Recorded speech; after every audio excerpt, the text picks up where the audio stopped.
Bismillahirrahmanirrahim.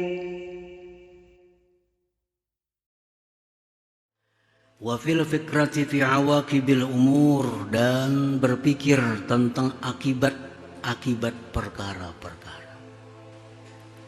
Apabila kita hendak melakukan sesuatu, kita disuruh berpikir, kalau aku lakukan sesuatu ini akibatnya apa? Baik akibat di dalam dunia atau akibat di akhirat.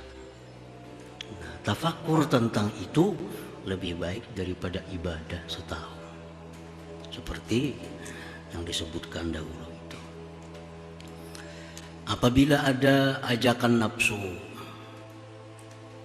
ajakan syaitan untuk berbuat satu maksiat, nah pikirkan akibatnya.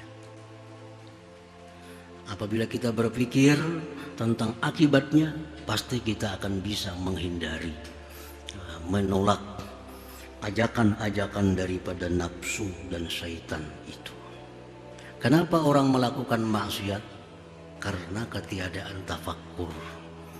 Nah, begitu nafsunya mengajaknya, syaitan menggodanya, langsung diturutinya. Terjadilah maksiat-maksiat itu.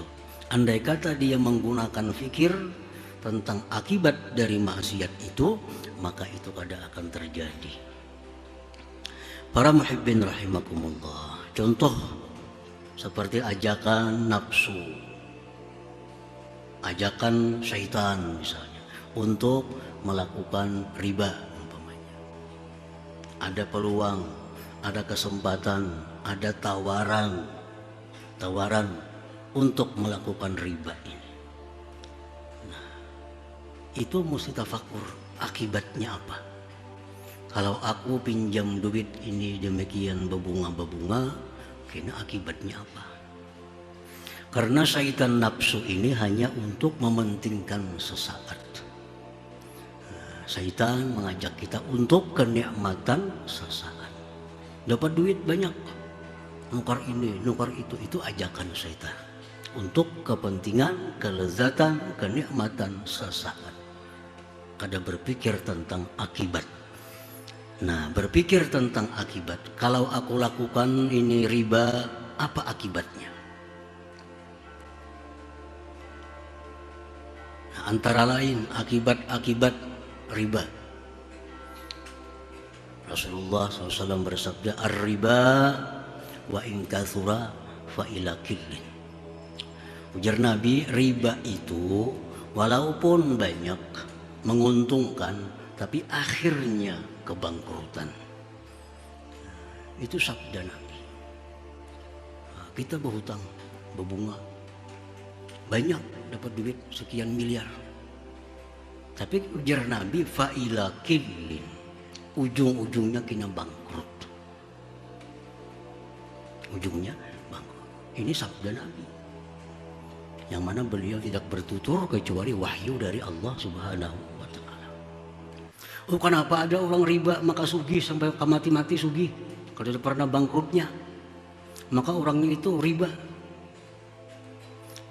Maka jar Nabi bangkrut bila orang riba itu. Si jin itu sampai mati tetap sugih. Nah, itu istidraj, itu lanjuran dari Allah Subhanahu wa ta'ala. Wa nastadrijuhum min haitsu la ya'lamun. Kami istidraj, kami lanjur. Untuk apa dilanjur oleh Allah? Untuk diberatkan siksanya di akhirat nantinya. Nah, untuk diberatkan siksanya. Orang-orang yang melakukan riba itu kalau dibangkrutkan oleh Allah, berarti ada teguran dari Tuhan supaya insaf, supaya tobat. Nah, kalau kadada itu terus menerus sukses padahalnya riba, ini berarti istidraj. Allah kada sayang dengan orang-orang itu.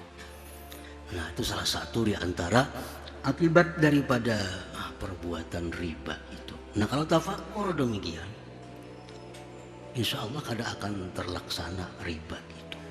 Ini Nabi yang mengatakan, bukan kakawanan, bukan habar bin habar. Jar Nabi, bila orang melakukan riba itu ujung-ujungnya bangkrut. Ujung-ujungnya bangkrut. Nah, apalagi akibatnya, la'anallahu riba. Jar Nabi, Allah melaknat riba itu. Riba tidak. Kalau aku melakukan riba ini berarti aku dilaknat oleh Tuhan. Mun aku dilaknat oleh Tuhan, buat apa aku sembahyang? Buat apa aku puasa? Kalau aku jadi orang yang dilaknatnya. Nah, tafakur kalau ada ajakan, tawaran, kadang-kadang ditawari orang, kita berusaha mulai maju, datang tawaran supaya lebih maju lagi, dihutangi dengan cara bunga berbunga. Nah, tafakur itu, pikirkan itu. Bahkan Allah berfirman, yamhaqullahu riba. Allah akan menghanguskan, memusnahkan riba. Nah, ini lebih jelas lagi daripada sabda Rasulullah SAW. Langsung Al-Quran mengatakan demikian. Bahkan dalam ayat yang lain Allah menyatakan, kalau kalian tidak berhenti daripada riba, berarti kalian berperang dengan Allah dan Rasulnya. Berperang dengan Allah dan Rasul. Itu ujar para ulama menafsirkan itu, berperang dengan Allah dan Rasul itu satu isyarah, petunjuk bahwa orang ini matinya kada membawa iman. Na'udzubillah min dzalik. Nah, kalau tafakkur itu kada akan ada riba pada kita. Nah, kita langsung tergoda. Susah sedikit, sakit sedikit, macet sedikit, ada peluang riba. Ada berpikir. Padahal kesusahan ini hanya kesusahan duniawi. Kalau riba itu dunia akhirat sakitnya. Yang tafakur di situ.